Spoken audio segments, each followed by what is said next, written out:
Hey everyone, welcome back to the next edition of 5 Questions from Coach Ryan's Basement. As we move through this coronavirus break, I guess we can call it. Hope everyone's healthy. Hope everyone's moving forward.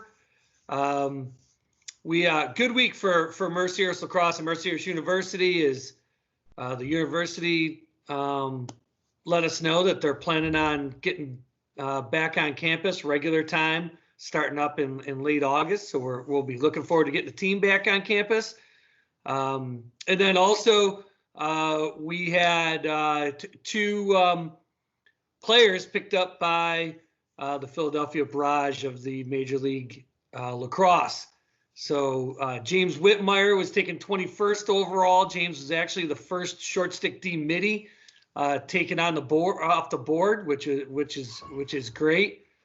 And then Will Agate was later picked up as a free agent by the Barrage. And we're not even quite sure, to tell you the truth, if any other D2 guys were drafted or picked up. So great day for the program. I think they became I want to say the 5th and 6th Mercyhurst Lacrosse players that have been that will have experience in the MLL, plus a host of other guys who have played in the NLL or are currently playing in the NLL. So exciting times. But we're gonna get going here with question number 1. What is the difference between high school and college lacrosse? I think the easy answer here is just you're just dealing with young men. Guys are 21, 22 years old. I always joke that they got a full beard and you have a 17, 18-year-old freshman coming in that might not know which end of the razor to use yet.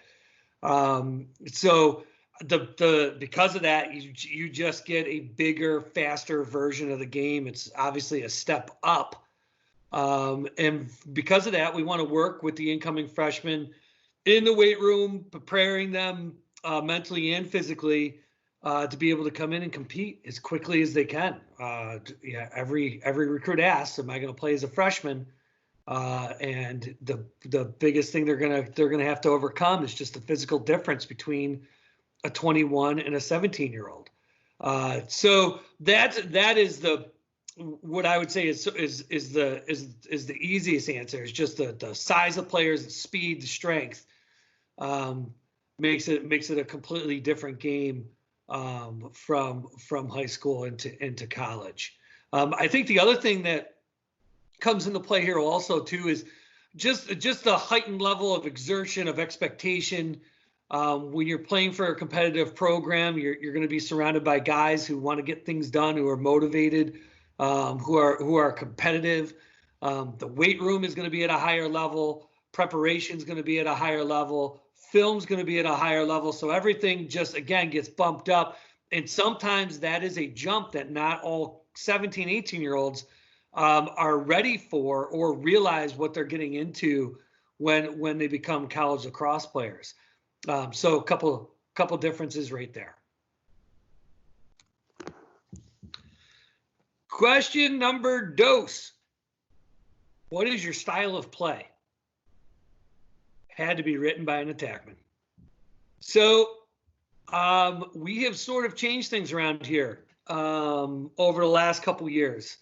And 2-3 years ago with the new rule changes coming in, I just had this feeling we needed to change things up, that we needed to play faster. We were sort of, at that time, the king of, slow it down, grind it out lacrosse. And it worked for us. No one was complaining except for probably the fans sleeping in the stands. But we were definitely the king of the 8-6 game. But a couple years ago, again, with the rules changes coming in and the way that the strengths of the team, we decided to open things up, which is not the easiest thing in the world for control freak Coach Chris.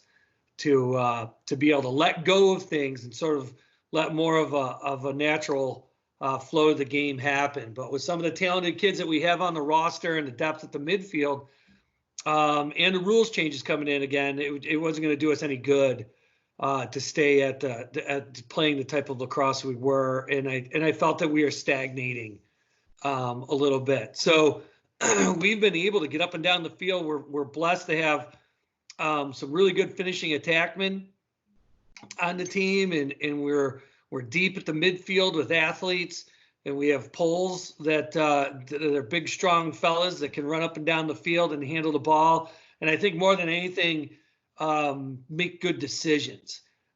We let the D middies go to the net, gave them what we called a green light. And I think I know it's been a much more enjoyable version of lacrosse to coach. And I think that the guys have bought into it. I think they're having a much better time out on the field, getting out there, scoring goals, and being able to make some decisions for themselves. So as long as we're in shape, as long as we're doing the things we need to do off the field, as long as the team is demonstrating that we're good decision makers offensively and in the clearing game, I think it's something we're going to stick with. So for the first time publicly, I think we're saying that Mercyhurst might be a little bit more of a up and down transition team, and that's sort of fun to say. All right, moving along here. Question number 3 is, what is Erie like? Well, it's a city on a lake. Erie is a city of about 100,000. We are for those of you who don't know, we are located in the northwest corner of Pennsylvania, right on the shores of Lake Erie, where the campus itself is actually about 3.5 miles from the shore. We're blessed to be in a city setting here. There's everything to do that you would find in a regular in a city setting. We also have a number of other schools in the area. So while school's in session, I mean, there's over 20,000 college kids in Erie, which is something that I didn't know when I first moved here many moons ago.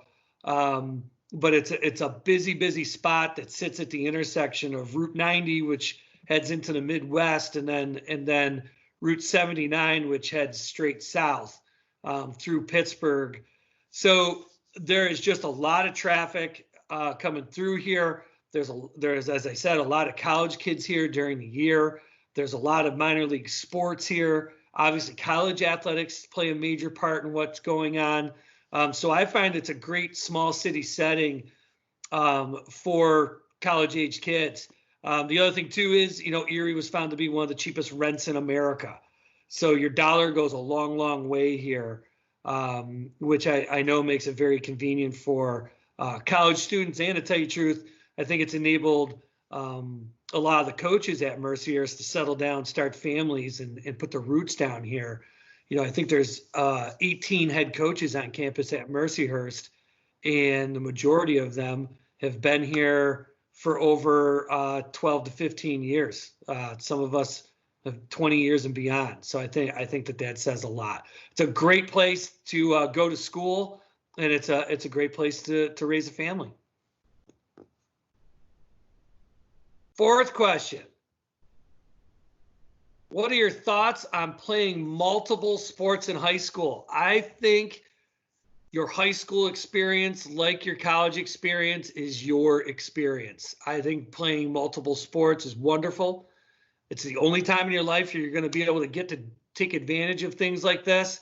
I think you should live life to the fullest and get out there and do what you want to do. No one's playing lacrosse for the rest of their life. I think having this very small view of I'm specializing in something and this is all that I'm going to do, I think it limits your potential in other areas. So I think you have to get out, you have to enjoy life, and you have to see what's out there for you. You never know when you're going to kick a door open in another area of life that's really what you want to do, or something that you're really good at that you didn't know before. So I think specialization limits the potential of people. I think also it's just a much more rounded experience. You're going to be, let's say you're going to play college lacrosse. That's a foregone conclusion. I think you can develop a lot more skills in some other areas by playing other sports. Other sports bring different strengths together, different ideas together, different philosophies together. And I think it gives you a much more big window picture of what it takes to be successful going into college. So, here at Mercyhurst, we fully endorse kids playing multiple sports, especially at the high school level. And we've had a couple guys in our program play multiple sports while here. So I think go out and enjoy yourself and experience all that you can. The special question number 5. What's with Michigan football? I'd like to thank whoever sent that question in, because there's absolutely nothing I like to talk about more than Michigan football. So as a lifelong fan of the maize and blue, it takes up a good amount of my day here during this coronavirus break, keeping up with recruiting and everything else. But watch out for Michigan this year when we get back. I know I'm probably not doing our recruiting efforts in the state of Ohio any help at this point, but we'll take our chances as we move forward. Everyone we just got done talking about taking advantage of experiences and getting out there and doing what you want with your life by playing multiple sports. Also have multiple interests. Here at Mercyhurst, we don't want guys who are completely fixated on the game of lacrosse. To tell you the truth, I find that sometimes to be very boring. We want guys that have multiple interests and take advantage of those multiple interests and live life to the fullest here. I know it sounds crazy, but I think it's a healthy way to live. One of the things I do, I'm a Michigan football fanatic. So I get to games every year. Hopefully we'll have the chance to keep that streak alive this year and head out to Ann Arbor for a game with it. So Coach Harbaugh and the boys are going to have a great year. I'm excited to see them get back on the field at the big house. But I'm a little more excited to get the Lakers back on Saxon Field in hopefully in August and get back to work. I know they're all working pretty hard right now, and looking forward to getting back out there and playing some lacrosse. So from Coach Ryan's basement, keep those questions coming in. We're thoroughly enjoying making these well, I can't call it a podcast, but making these informational segments for everyone out there. We've been thrilled at the amount of questions, the amount of people that are watching. We hope you're having some fun with it. Like I said, we're having fun. So everyone stay safe, stay healthy, keep putting one foot in front of the other. And signing off today, go Hurst and go Blue.